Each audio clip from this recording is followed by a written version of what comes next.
రైతుకు పంట పండిందట, వడ్ల రాసేయింది. ఎందుకంటే రాసేవాడు ఎత్తుకపోకుండా పొత్తు పోసేది, పొత్తులు ఆ బూడిదో శుద్ధో ఏదో పోసేది. పక్క రైతుని పిలిచి పొరుగు రైతు పొత్తు వైరాబాయ్ అంటే ఉంటే నాకేంది పోతే నాకేంది పులిగోవాలి కానీ పొత్తు పోసిందట. ఇలా ఏం పోతుంది? వాళ్ళకు కావాలి పదవులు, వాళ్ళకు కావాలి పైరవీలు, వాళ్ళకు కావాలి డబ్బులు తప్ప ప్రజల హక్కుల గురించి లేదు. నాడు లేదు, నేడు లేదు. దయచేసి నేను మీ అందరినీ కోరేది ఒకటే, అన్ని సందర్భాల్లో పోరాటమే ఉండదు. అవసరమైనప్పుడు పోరాడాలి, పోరాటానికి సిద్ధంగా ఉండాలి. అవసరమైతే సద్దులు కట్టుకొని రావాలి, మనం పిడికిలి బిగించాలి. అప్పుడే మన హక్కులు కాపాడుకోగలుగుతాం.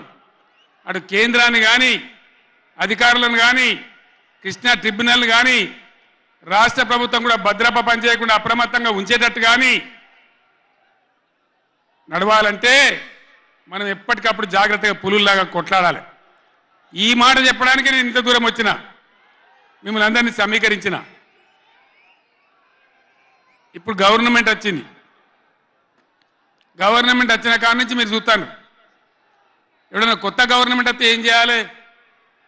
పోయిన గవర్నమెంట్ కంటే 4 మంచి పనులు చేస్తాం, ప్రజలు అవలనిపించుకుంటామనే మాట ఉండాలి, ఆరాటం ఉండాలి. ఒక్కటన్నా మంచి మాట ఉన్నదా? ఒక్కటన్నా? పొద్దున్న లేస్తే సొల్లుపోయాను కేసీఆర్ని తిట్టాలి. కేసీఆర్ని తిడితే మీరు పెద్దోళ్ళు అవుతారా? లేనిపోని బదనాములు పెట్టి కేసీఆర్ మీద బదనాం పెడితే మీరు పెద్దోళ్ళు అవుతారా?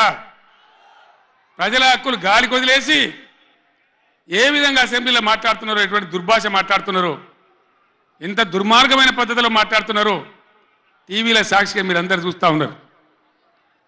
నేను మీ అందరిని కోరేది ఒకటే, ఎవరికి అధికారం శాశ్వతం కాదు.